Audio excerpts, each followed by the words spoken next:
Greetings, viewers. Thank you for welcome you. Thank you for your likes, your comments, on the comment section. Sincerely want to appreciate each and every one of you. Please, somebody dropped a comment and said if he wants to produce cream color. Cream color is a very simple color to produce, and it's important for each and every one of us to have our digital skill.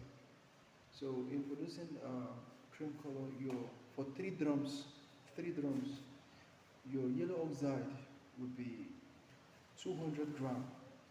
Your thickener is 300. That is, each bucket should be 100 times 3 is 300.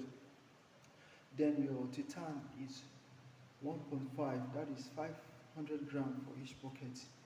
Then your calcium is 14 kg.